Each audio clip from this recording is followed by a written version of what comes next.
Salut tout le monde, c'est Batman et on se retrouve aujourd'hui pour un nouvel update lecture. Ça fait 3500 ans qu'il n'y en a pas eu et... oh bon sang, les poules ont des dents! Dans cette update lecture, nous parlerons de Flash Rebirth tome 3 et comme vous allez le voir, nous allons parler que des tomes 3. C'est incroyable. Green Arrow tome 3, Green Lantern tome 3 aussi, incroyable. Et Batman Metal tome 3, la conclusion de la série. Commençons par Flash Rebirth tome 3, scénarisé par Williamson. Captain Cold, Maître des Miroirs, Planeur Doré, Météomage, Heatwaves, Le Charlatan, 6 criminels très recherchés, les pires ennemis de Flash, tous disparus. Et ils n'ont pas fait parler d'eux depuis bien longtemps. Trop longtemps. Au moment où l'homme le plus rapide du monde se décide à les rechercher, ceux-ci frappent un grand coup.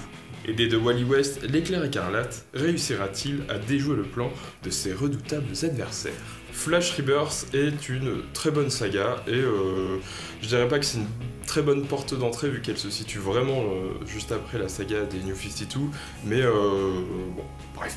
Je trouve que les dessins vont merveilleusement bien avec le personnage, autant que la colorisation au niveau des éclairs qui se trouvent autour de Barry, etc. Je trouve ça vraiment absolument magnifique. L'histoire est super intéressante, ça fait super plaisir de retrouver les Lascars et de suivre en gros le grand coup qu'ils vont préparer, ou du moins qu'ils ont préparé, et je trouve ça vraiment super. Ça fait toujours plaisir aussi de voir Wally West, la version New 52, parce que, je sais pas, j'ai l'impression que c'est un personnage qu'on ne connaît pas très bien au final, enfin ce Wally West.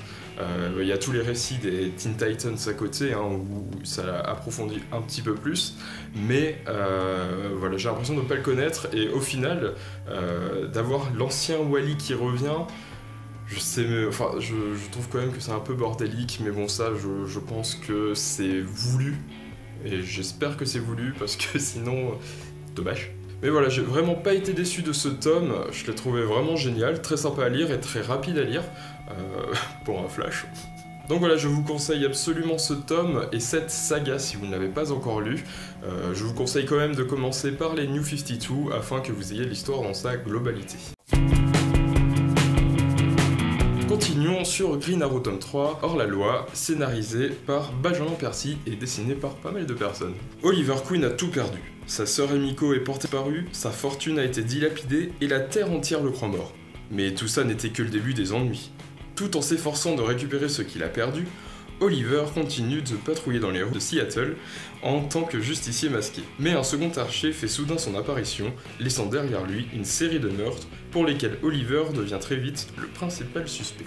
Après un tome 2, ma foi, un petit peu décevant, surtout par rapport au tome 1, où on arrive dans le train qui est sous la mer, enfin, je trouvais ce tome très fouillis, et on arrive vraiment comme ça dans l'action, j'étais complètement perdu. Ce tome 3 est génial, il est très bien scénarisé, il est très bien dessiné, toute cette histoire d'archer qui tue et où la police pense que c'est Green Arrow est vraiment très intéressante. Ça a été un plaisir de suivre toute cette aventure. Là ça fait super plaisir, et en plus la relation toujours de Green Arrow avec Black Canary, c'est super. Enfin, je suis vraiment content qu'il l'ait remis au goût du jour parce que c'est la relation emblématique, je sais pas, ils sont vraiment géniaux, il y a une alchimie entre les deux personnages qui est très bien gérée, et ça fait super plaisir. J'en ai pas grand chose à dire parce que tout irait du domaine du spoil, et ce serait bête de vous dévoiler l'intrigue alors que le tome est super. Mais voilà, je vous conseille encore une fois la saga Green Arrow qui est vraiment absolument magnifique, à part un tome 2 qui baisse un petit peu en qualité, mais c'est pas non plus dramatique, il est quand même bon, hein, faut pas dramatiser les choses. Mais vraiment ce tome 3 remonte la saga d'une façon absolument magnifique. Continuons sur Green Lantern tome 3, le prisme temporel, scénarisé par Robert Venditti. Une nouvelle ère s'ouvre avec, pour la première fois de leur histoire respective, l'union de corps des Green Lantern et celui de Sinestro, combinant ainsi les pouvoirs de la volonté et de la peur. Cependant, ce rapprochement ne semble pas au goût de tout le monde. De leur côté, Hal Jordan et Kyle Rayner ont été envoyés aux confins de la galaxie par les Gardiens afin de retrouver le dernier membre du corps des Blue Lanterns. La saga des Green Lantern Rebirth est absolument géniale.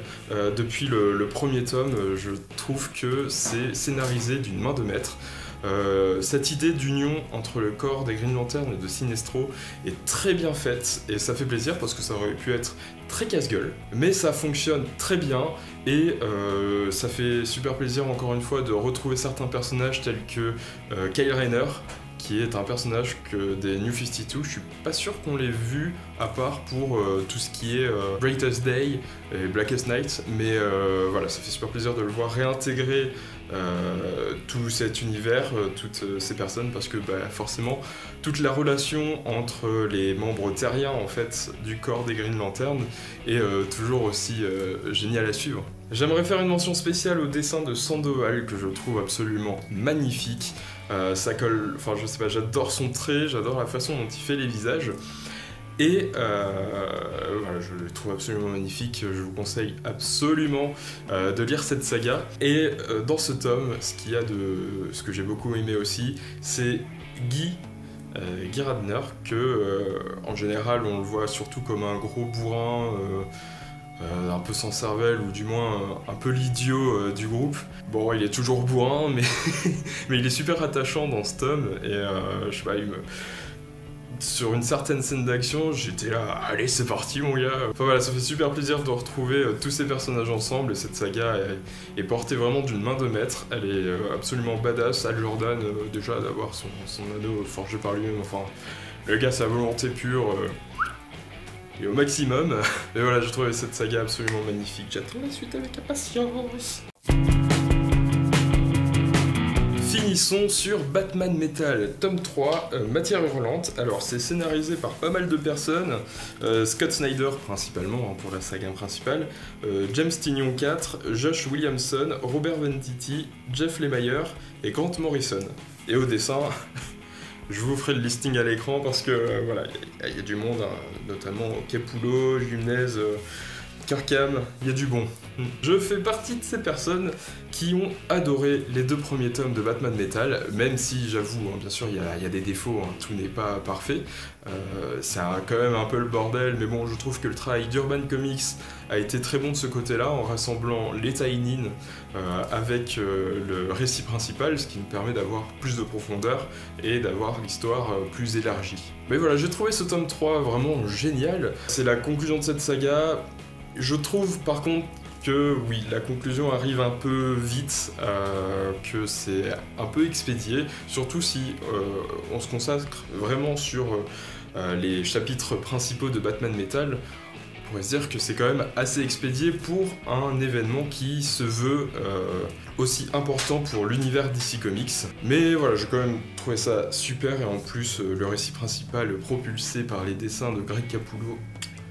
Un bonheur, j'adore ce dessinateur, j'aime beaucoup son travail, je l'avais déjà adoré dans toute la saga de Snyder de la cour des hiboux de Batman, mais là il continue toujours sur sa lancée, enfin voilà, Capullo, chapeau. J'aimerais faire une petite mention spéciale pour les dessins de Brian Hitch pour Hawkman, qui sont magnifiques. Alors on m'avait déjà dit que Brian Hitch a déjà fait des très beaux dessins, hein, bien sûr, et j'en ai jamais douté, mais jusqu'à présent, la seule chose que je connaissais de Brian Hitch, c'est ses dessins dans les Justice League Rebirth, qui sont vraiment pas top, avec des traits... c'est pas beau. Mais là, franchement, il m'a agréablement surpris, c'est magnifique. Et au départ, je pensais même pas que c'était lui qui avait fait les dessins du chapitre de Hawkman. Enfin voilà, chapeau. Voilà, maintenant j'attends la suite, enfin du moins, oui, tout ce qui est la suite avec les No Justice, il me semble, et les Justice League qui seront après de Scott Snyder, afin de voir l'impact qu'auront les Batman Metal sur la suite de l'univers DC Comics. Mais je vous conseille quand même de lire les Batman Metal pour savoir ce qu'il s'y passe, notamment pour la suite de l'univers DC, puisque le récit a normalement son importance dans toute la continuité. Et voilà, c'est terminé pour cette update lecture. J'espère que ça vous a plu, et si vous avez lu un ou plusieurs de ces tomes, n'hésitez pas à me donner votre avis en commentaire, on est là pour échanger. N'hésitez pas à me suivre sur Instagram et Twitter, surtout sur Instagram car maintenant je fais des petits montages à pas piquer dans le dos. On se retrouve pour de prochaines vidéos, ciao, bye bye.